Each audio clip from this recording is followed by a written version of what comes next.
I'm just determined not to get in any trouble with law enforcement today, not injure anyone or myself. Just gonna hit the gas real quick. Everyone get your heads and stuff ready. And 3, 2, 1.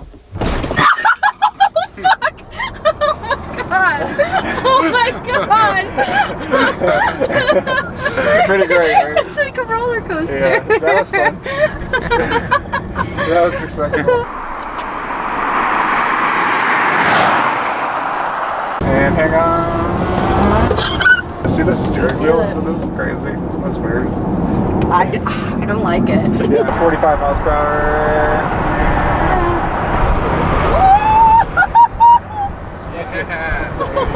Yeah, punch it for longer.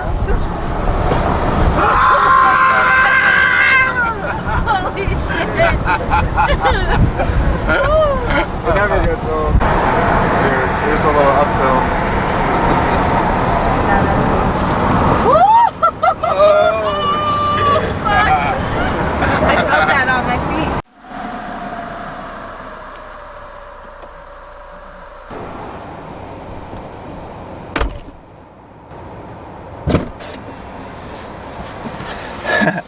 Okay, cameras are rolling. So far I've just been struggling to cool myself down with this car. I've rented 4 Teslas, usually in hot weather, and the glass roof is a horrible feature. I hate it.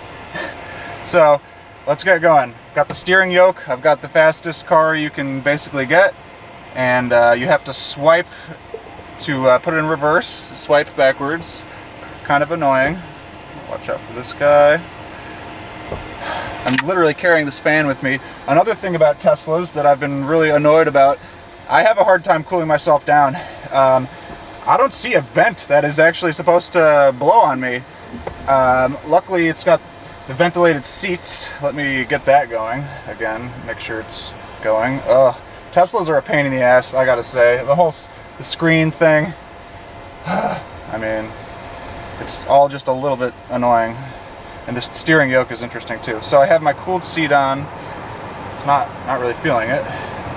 Turn right towards South Durango Drive, then Have to turn up the AC, ruin my audio, but let's put my fan away and give this a shot.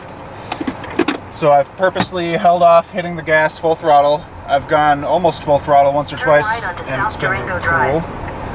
The turn signals on the steering yoke are a pain in the ass as well. Personally, I'm not a Ferrari owner, and I'm not used to that kind of thing. And I'm getting a little bit used to it, but still a total pain and potentially dangerous, in my opinion. So I guess if you got used to it, it would be fine. My initial impression of the steering yoke, it's not horrible, but I don't love it. It's definitely strange when you're doing a tight turn. See that? Woo. And I still haven't gone full throttle.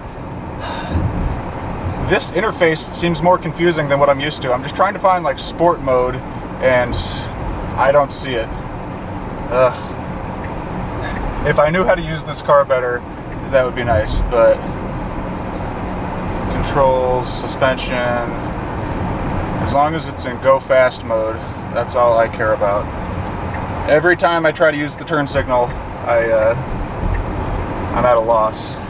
Take Here the we next go. right onto Nevada 160 West Blue Diamond So I'm just trying to get out of the city here. I'm in Las Vegas. This is where I had to go to get this car for a good price. Maybe I'll go full throttle here for the first time. 55 miles per hour. Here we go. 20. Oh. Got up to 80 or so. West for 5 miles. Wow. So a little over a year ago, I rented the Model S P100D and had a very good time with it. I was very impressed with the power, and I pulled off 3.00 0 to 60 with the Draggy device, and I was quite impressed with the car. But once it cools down later tonight, maybe I'll charge this a little more and I'll do some official Draggy testing. For now, I'm not going to bother, but I assume this is around 2.3, 2.4 0 to 60, something like that. And yeah, I can't wait to give it a go from a stop many, many times today. So the car had 383 miles of range, seemingly fully charged when I got it, or just about fully charged. Now it's down to 354. Just running the AC so much, it's 100 degrees outside. I'm getting roasted alive by the sun. The glass roof has heat coming through. Of course, it's tinted and everything, but the sun is roasting me through the glass roof right now. I'm only 6 feet tall. I have this seat all the way down, and the damn visor is blocking my view. And there, like the Toyota Supra, there's a big, ugly sticker right there in front of my face. They put a sticker over my face. And it's really annoying. Everyone loves to defend sedans and how great sedans are and how bad crossovers are, but you can actually see out of a crossover. Sedans are too small. I don't think they're actually made for adult humans. Because yeah, I'm only 6 feet and my visibility in this car is not good. My head's pretty close to the roof, and the seat is 100% down to the floor, all the way down. So I'm feeling that ventilated seat a little bit. It's helping, but still just too hot in here. I'm already ruining my audio with the with the AC, but I'm turning it up more because I'm just sweating in this damn car. And I feel bad. It's a brand new, nice car. Well, it's actually been rented 60 times. I'm the 61st person to rent it, I believe. But look how pathetic this is. I have a fan on my face. I hate Teslas for this reason. They can't cool me down. Like, I literally don't see any vents. I have it on face mode, and there's no air coming at me. It's stupid. If I could afford gas, I wouldn't get one of these cars just for this reason, I think. But I can't afford gas or a nice car, so here we are. I can afford a fan. Hopefully my cameras hang in there and I can get out of traffic and do this review. It's very hot, the cameras are sort of in the sun. We'll see how it goes. Alright. Off we go. Have to keep going into the climate screen over and over again and turning it up and down. Speed trap ahead. Speed trap ahead. That's why I'm using Google Maps. So 65 miles per hour. I'm just determined not to get in any trouble with law enforcement today, not injure anyone or myself, and respect the capabilities of this car. It should be fine. I'm getting so destroyed by the sun. It's coming through over here. This car doesn't have much tint on it at all. I can't tell that it has any tint. It doesn't feel like it really. So that sucks. Reminder, never to do this in the summer ever again. I'll never drive a Tesla in the summer ever again if I can avoid it. Because all I do is sweat, and I need to go take 4 showers now. So, there's not much to say about this car besides the insane performance and the steering yoke. I've rented 2 Model S's before and reviewed them. The P100D overheated going up a canyon, so I threw out that review because I was so mad. But the P85D was great. So yeah, this doesn't have a normal steering wheel. Feels just like a normal Model S. Nothing really to say about it. All I have this car for is the power, and I plan on utilizing it a lot when I get some wide open spaces here. So I sort of have a wide open space right now. Just want to look around carefully for cops. I'm sweating my ass off right now. Turn the AC back up all the way. It's only 99 out. If it were 112, I'd be a goner. So it's very tempting to just lay into the throttle, but I've got the car all day. I'm going to put about 300 miles on it probably. I'm just going to try to chill. Screw it, I'll pull over, let these people go by me, and then I'll punch it fast.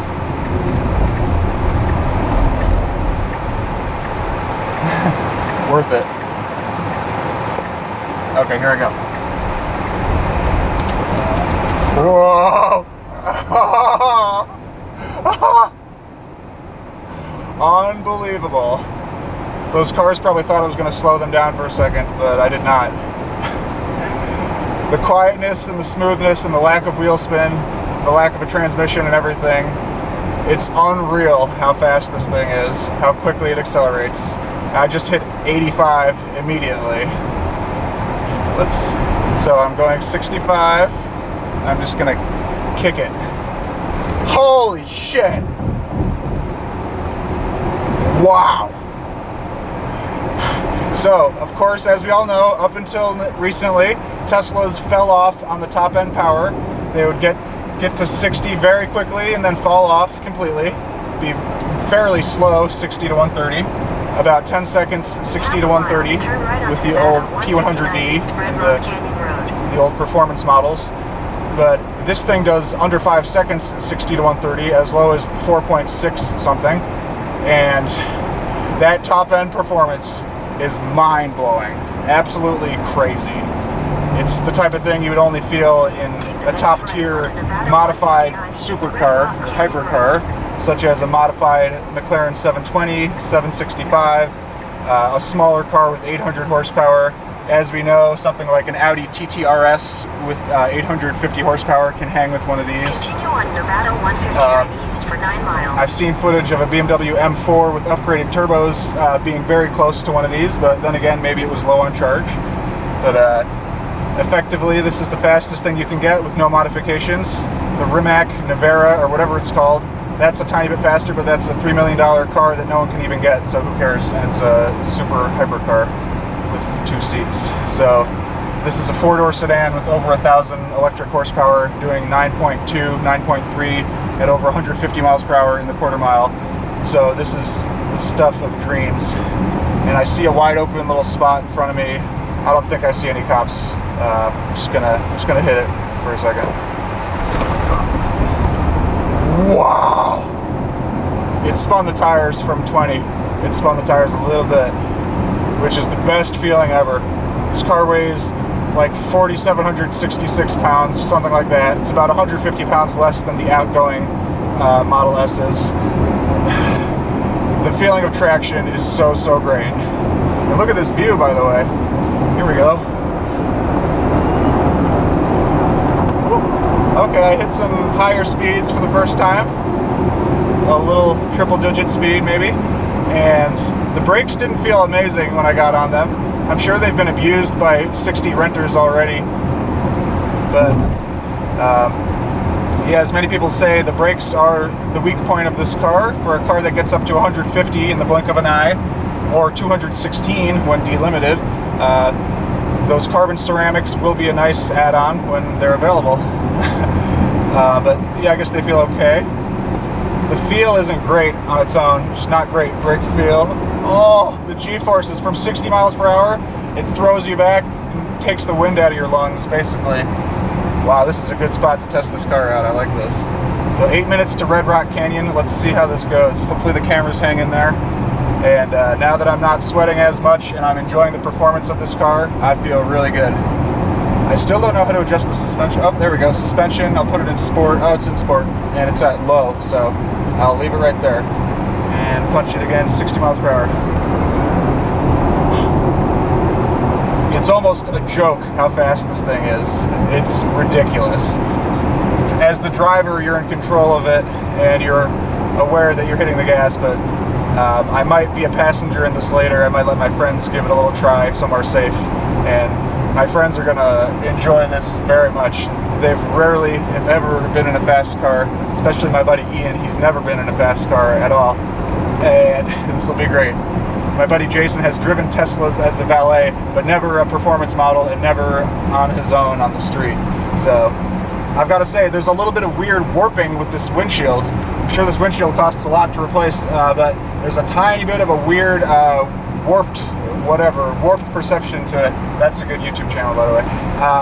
At certain angles, something's a little bit warped. There's a little bit of a weird fisheye sensation. And I think I can almost see it out the rear. Yeah, the rear windshield as well. As it gets down to the bottom, it's like warped glass. It's not straight. It has a wobbliness to it or whatever. Very strange. Woo-hoo! Okay, so a little over a year ago, I rented a C8 Corvette. I had to go to LA and get it. I was really hot and sweaty, and the car was too quiet, and it didn't really put that much of a smile on my face initially. But this car, it's fast enough and impressive enough.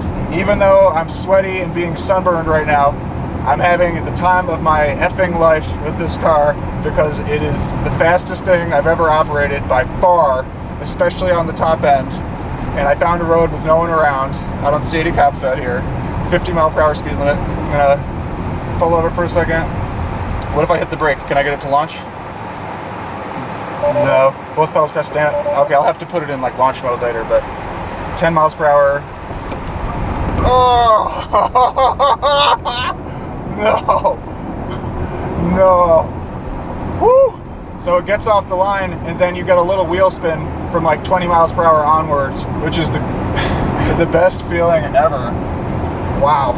So I'm always wanting for more horsepower. Once upon a time, I rented a tuned F10 M5 3 years ago, and I always thought that was the fastest car I ever drove, and it was.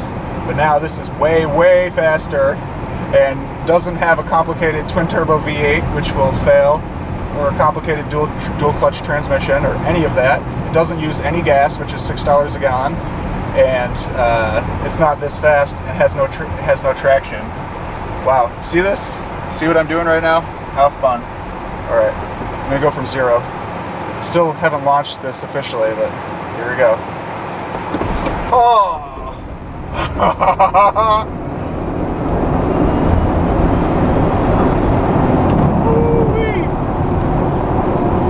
Okay, so I hit a slightly high speed there.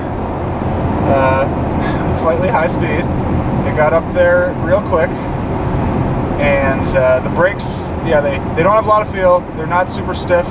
And the light steering, it all felt a little bit wishy-washy when I did hit the brakes. It didn't feel as solid as a BMW or something. And I do have what mode is the steering in? Let me see. Pedals and steering. Steering is in Plaid. Okay, sport steering. There we go. That'll be better. Wow, this is one of the most beautiful landscapes I've ever seen. I picked a good day to rent the Plaid. All right, so 4 minutes to my destination. Let's see. So rolling at 60. Yeah, that's really something.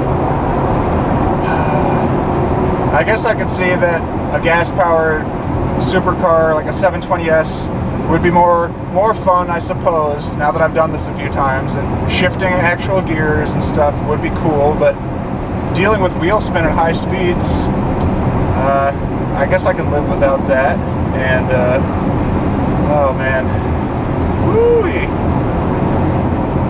It is wonderful that they revamped the cooling system, or whatever they did with this car.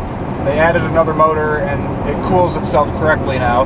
It's very efficient, because when I overheated the P100D driving up Little Cottonwood Canyon in Utah, I was really disappointed and frustrated, and yeah, I threw out the whole review. I was so pissed. It just lost all power. It was going slow. It went into like limp mode, and I was barely even beating on it. I could have done much worse to it, but I keep slowing down and hammering this car. Oh wow. If you're not leaned back in your seat already, it throws you so violently, it's ridiculous. Wow. And I'm not even going through any corners right now. I know this car would pull out of a corner like nothing else, because I've experienced that with the other Teslas I've driven. The Model 3 Performance, the P85D, the P100D, and technically the P85 Plus as a valet, but I drove the heck out of it. But yeah, the way this thing grips the ground and pulls you, I think it has 305s in the back, so it's actually got a decent tire on it, and then thinner up front. Oop. It warned me about the bicyclist or going over the lane, I don't know. The autopilot, of course, is great. I just press that button and there goes 55 max. Oh, it's sort of like raining over there. This is beautiful out here. Wow. Incredible scenery. You can see for miles. Wow. This is one of the best desert views I've ever seen. So we're 2 minutes from the place, Red Rock Canyon. Whoa, and there are the Red Rocks. Hello. I'd like to think if I got caught by a cop going 130 or 150 or something with this car, I could talk my way out of it and maybe let him drive it, him or her, and we could bond. Oh, the top end power. Yeah, that'll truly get you in trouble. I used to think with the P100D, it was good because I could sprint up to 60 and then just chill out because it wasn't that impressive, and I wasn't really risking major license losing tickets.